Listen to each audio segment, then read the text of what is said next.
A Casper doctor is on his way to conquer the highest peak at the bottom of the world. A Wyoming National Guardsman has been named the Soldier of the Year, and a Cody manufacturer is turning out the world's most powerful AR-15 rifle. We'll take a look at these stories and more today from Wyoming's largest news organization. I'm Wendy Corr for Cowboy State Daily.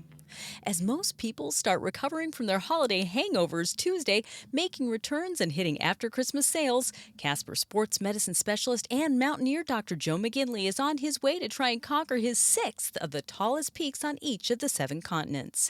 Cowboy State Daily's Dale Killingbeck reports that the accomplished mountain climber is only 7 months removed from having to turn back from the summit of Mount Everest during an expedition in May, just a few thousand feet from realizing a lifelong goal. Dr. McGinley said that because he didn't get to conquer Everest in May, he had to turn back because of all kinds of problems on the top of the mountain. He decided that while initially he wasn't going to go to the continent at the end of the world, he wants to conquer his 6th mountain of the 7 that are on each of the world's continents. McGinley's plans call for heading to Antarctica December 30th, weather permitting. A Wyoming National Guardsman has been named the Army National Guard Soldier of the Year. 23-year-old Corporal Luke Harrison won the 2023 All-Guard Best Warrior competition this summer, and Cowboy State Daily's Leo Wolfson reports that the obstacles the Michigan native had to overcome to win the competition were grueling. The competition involved a variety of events that it tested both physical, cognitive, and mental stamina, and it was held over 6 days. And when it was all said and done, when the dust settled, Luke Harrison was the winner of the competition. Last year, Wyoming Army National Guard Sergeant Tyler Holloway won the Non-Commissioned Officer of the Year branch of the competition, making Harrison's win the 2nd straight year a Wyoming enlistee has won some level of the national competition.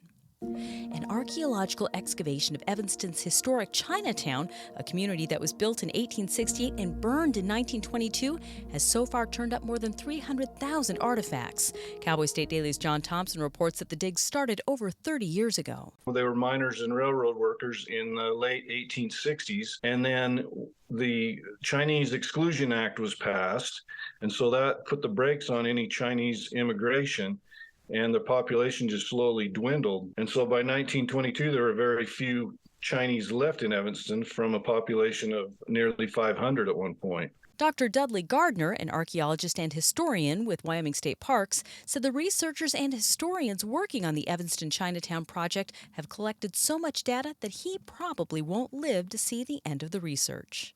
I'll be back with more news right after this.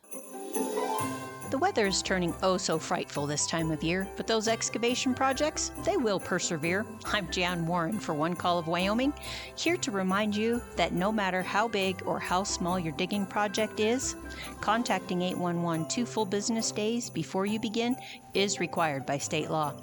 So stay safe unwrapping presents, not utility lines. From all of us at One Call of Wyoming, happy holidays. Well, when it comes to bagging big, dangerous critters, hunters want all the knockdown power they can get, and a Cody-based company has taken that to the extreme. Horn Armory touts its AR-500 as the world's most powerful AR-style rifle. Outdoors reporter Mark Hines says the semi-automatic weapon can thump out half-inch diameter bullets just as fast as a shooter can stand to pull the trigger. They're really popular in Alaska, and he said a lot of Wyoming people like them too. You know, they're not cheap. I mean, these rifles, they cost thousands of dollars, but they're custom made right here in Wyoming. Owner Greg Buckle says he's thrilled that his company has thrived in Wyoming and would like to see manufacturing continue to grow here. And a new coffee chain is caffeinating Wyoming residents across the state. Scooter's Coffee recently opened its 3rd store in Wyoming, this one in Cheyenne.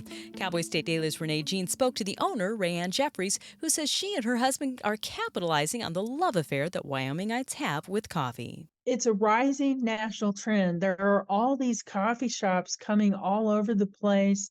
Ziggy's, for example. Rollins just recently had a new Starbucks open, plus 2 or 3 other coffee shops are opening there.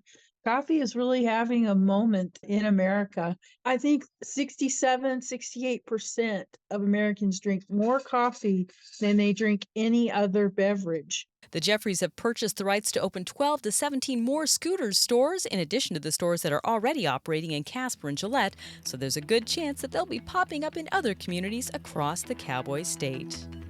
And that's a look at today's news. You can find out more about all of these stories at cowboystatedaily.com. I'm Wendy Corr for Cowboy State Daily.